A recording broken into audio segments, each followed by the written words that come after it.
Na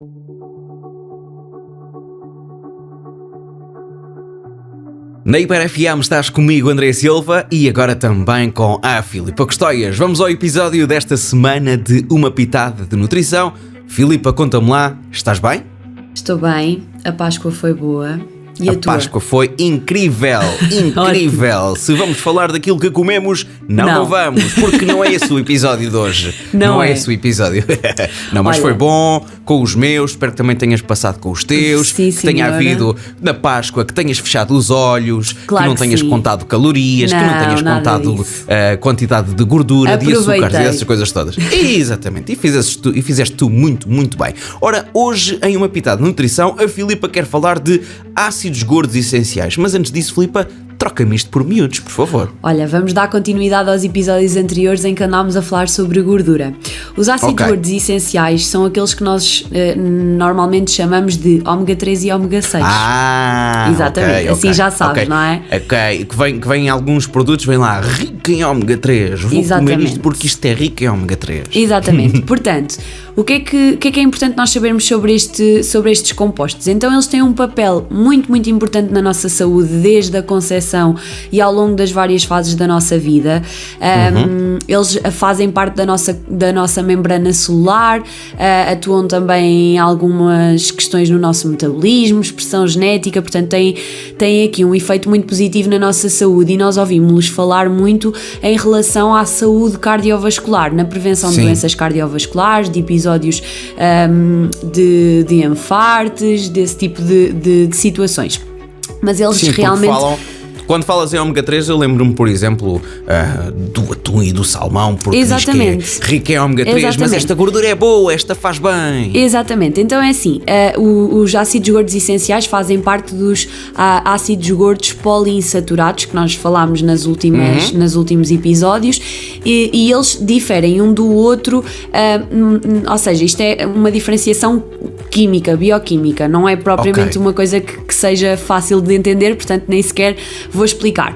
A sua função: o ômega 3 é um ácido gordo anti-inflamatório, nós ouvimos muitas vezes chamar que é um anti-inflamatório natural, enquanto que o ômega 6 é pró-inflamatório, por isso tem que haver um equilíbrio entre estes dois compostos.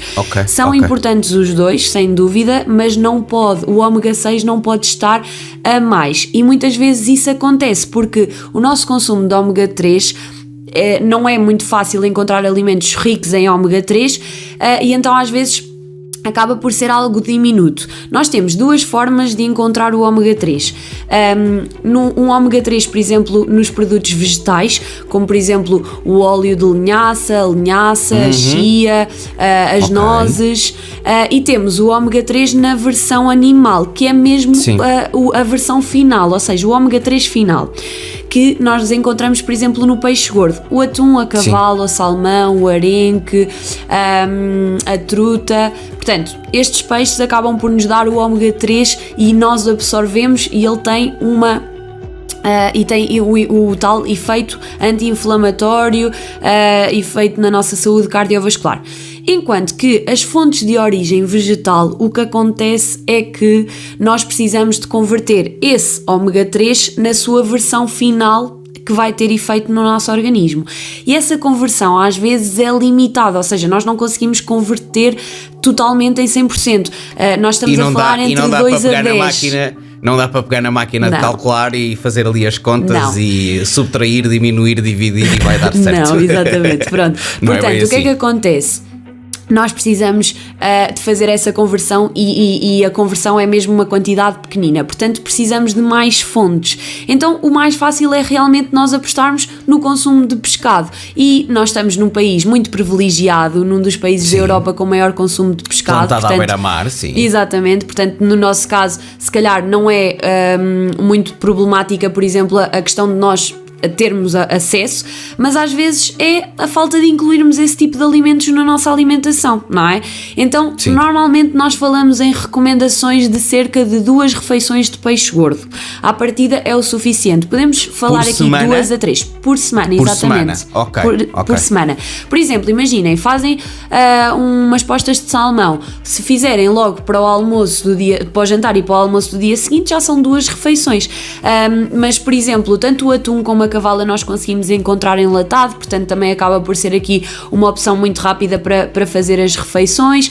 A sardinha, quando é tempo dela, acho que toda a gente que gosta acaba por consumir, mas realmente sim, durante o resto do ano às vezes acabamos por nos esquecer um bocadinho do peixe gordo. Portanto, o objetivo é realmente pensarem nisso quando fizerem o vosso planeamento semanal de refeições e incluírem peixe gordo aqui, porque realmente ele tem muitos efeitos positivos na nossa saúde, até para além da saúde cardiovascular, que é o mais conhecido. Nós temos aqui alguma relação até, por exemplo, com a depressão, e diminui a sintomatologia de episódios depressivos. Também esteatose hepática não alcoólica, que é um problema de fígado. No nosso perfil lipídico, ou seja, o ômega 3 vai fazer com que nós diminuamos os nossos triglicéridos, o colesterol total, e aumente o HDL, portanto, que é o colesterol sim, bom. Portanto, olha, isto é só benefícios, por isso apostem. O interessante é, tu estás a dizer, apostem em refeições, neste caso de peixe rico em ômega 3, em ácidos, neste caso em ácidos gordos essenciais. Mas há um pormenor aqui, tu estás a tentar convencer as pessoas a terem esta refeição 2 a 3 vezes por semana, mas há pessoas que nem sequer incluem durante a semana toda o peixe na alimentação. Sim, sem dúvida. Isto se calhar até era outro episódio que nós podíamos fazer, a importância de fazer refeições tanto de carne como de peixe, a quantidade de legumes. A quantidade de legumes já abordámos essa parte, mas é interessante porque nós sabemos que o peixe é importante, tem nutrientes bastante interessantes. Neste caso, os peixes gordos com estes ácidos gordos essenciais são bastante interessantes, mas há pessoas que realmente não incluem, assim como a sopa. Nem peixe. Bom, vou-me calar. Continua, Filipa, desculpa, interrompi. Aquilo que disseste é mesmo muito acertado e muitas vezes acontece isso, e uma das minhas batalhas, digamos assim, em consulta é realmente promover o consumo de peixe, e um dos objetivos que eu estabeleço logo é quantas vezes é que vamos comer peixe por semana, para tentar aumentar esse consumo. E a verdade é que muitas vezes as pessoas não comem mais do que 2 refeições de peixe por semana, quanto mais de peixe gordo. Sim, pronto, é isso.